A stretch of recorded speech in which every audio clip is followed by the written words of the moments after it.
Assalamualaikum warahmatullahi wabarakatuh. Perkenalkan, nama saya Wafik Nadia, NIM F1C4 19053. Saya dari Prodi Biologi, Fakultas Sains dan Teknologi Universitas Jambi. Video ini memaparkan materi tentang Pteridophyta atau tumbuhan paku untuk memenuhi ujian akhir semester mata kuliah Sistematika Tumbuhan Rendah dengan dosen pengampu Bapak Ade Adriyadi, SSI, MSI. Selamat menonton. Tumbuhan paku atau Pteridophyta berasal dari kata Yunani yaitu teron yang arti bulu dan piton artinya tumbuhan. Tumbuhan paku atau Pteridophyta adalah kelompok plante yang tubuhnya sudah berbentuk kormus atau sudah memiliki bagian akar, batang, dan daun sejati. Meskipun masih ada beberapa kelompok paku yang struktur tubuhnya belum lengkap. Tumbuhan paku atau Pteridophyta merupakan salah satu jenis tumbuhan yang memiliki keanekaragaman yang tinggi dengan penyebaran yang luas. Tumbuhan paku tersebar di seluruh bagian dunia kecuali daerah bersalju abadi dan daerah kering atau gurun. Tumbuhan paku juga disebut sebagai tumbuhan berpembuluh atau Tracheophyta karena memiliki pembuluh pengangkut. Tumbuhan ini cenderung tidak tahan dengan kondisi air yang terbatas. Tumbuhan paku atau Pteridophyta merupakan salah satu golongan tumbuhan yang hampir dapat dijumpai pada setiap Indonesia.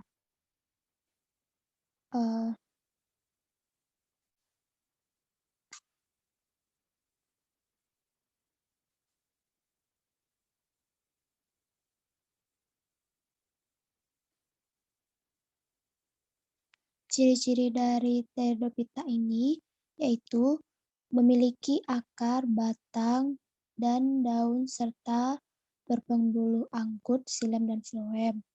Yang kedua, daun muda berbentuk menggulung, hidup dengan menumpang pada tumbuhan lain, mengalami pergiliran keturunan metagenesis dengan tahap sporofit menghasilkan spora dan gametofit menghasilkan sel kelamin. Berakar serabut, memiliki klorofil, tidak menghasilkan biji akan tetapi berspora. Spora berada di kotak spora atau sporangium dan terkumpul dalam sorus. Memiliki rizom atau batang yang terdapat di dalam tanah.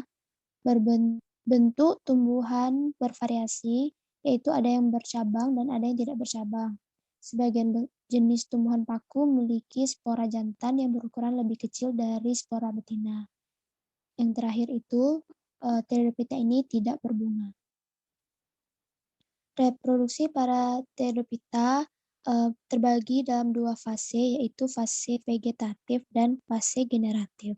Reproduksi tumbuhan paku secara vegetatif dengan dizoma dan membentuk spora.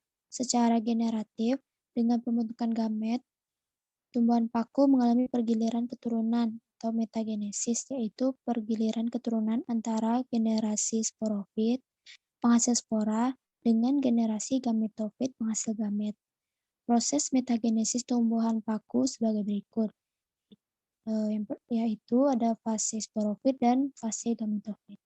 Pada fase sporofit ini, spora dihasilkan dari kotak spora yang disebut sporangium. Sporangium berkumpul dalam satu badan yang disebut dengan sorus yang terdapat daun sporofit. Spora keluar dari sporangium dan bila jatuh di tempat yang cocok akan terjadi pembuahan dan berbentuk zigot. Zigot akan berkembang menjadi sporofit dan berkembang menjadi sporofit dewasa.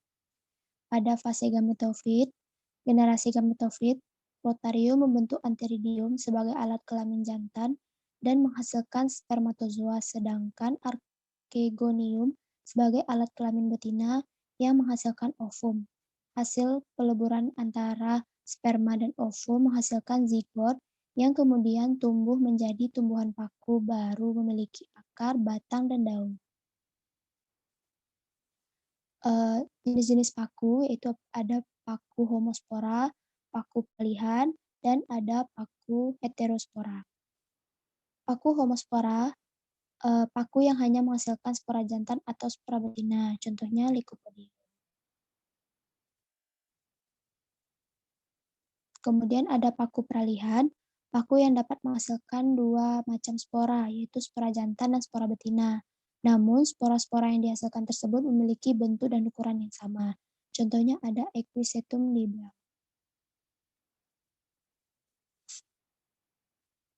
Kemudian ada paku heterospora, paku yang dapat menghasilkan spora dengan jenis dan ukuran yang berbeda, yaitu spora jantan dan spora betina. Spora jantan memiliki ukuran yang lebih kecil atau biasa disebut dengan mikrospora, dan spora betina memiliki ukuran yang lebih besar, yaitu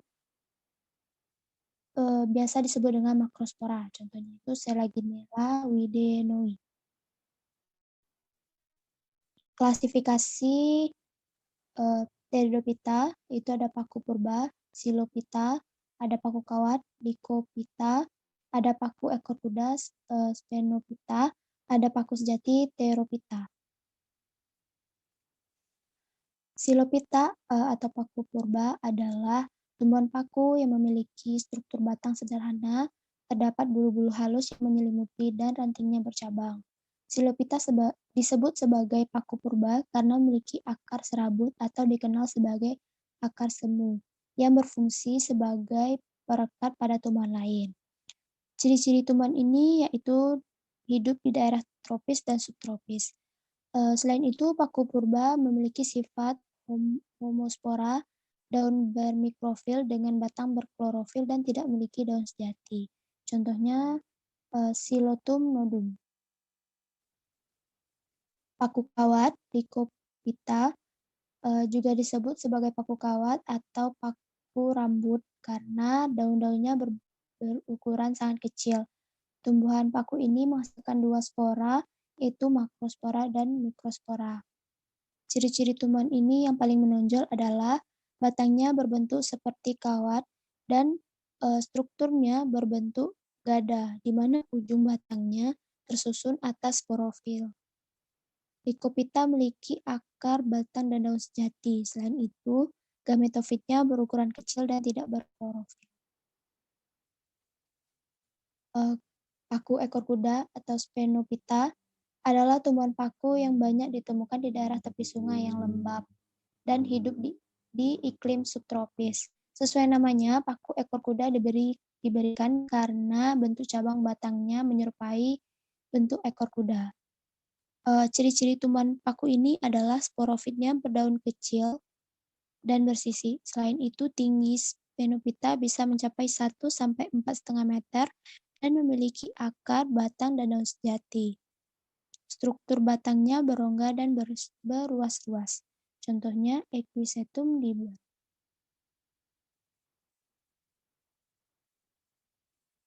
Kemudian yang terakhir itu ada Pterophyta atau paku sejati.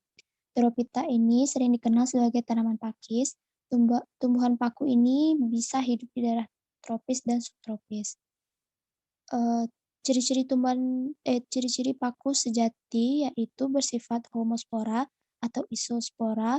Spora berkumpul dan terletak di bawah daun serta penyebaran sporanya dibantu oleh angin. Struktur tumbuhan paku ini memiliki batang yang tegak dan berada di atas permukaan tanah. Namun ada pula paku sejati yang batangnya terbenam di bawah tanah. Manfaat dari Pteridophyta ini yaitu ada sebagai tanaman hias, sayuran, pupuk hijau, bahan bangunan, dan obat-obatan. Pada tanaman hias itu contohnya suplir atau Adiantum cuneatum. Pada sayuran itu ada semanggi, Marsilia crenata. Pada pupuk hijau itu ada Azolla pinnata. Pada bahan bangunan itu ada Alsopila glauca. Dan pada obat-obatan itu ada Equisetum.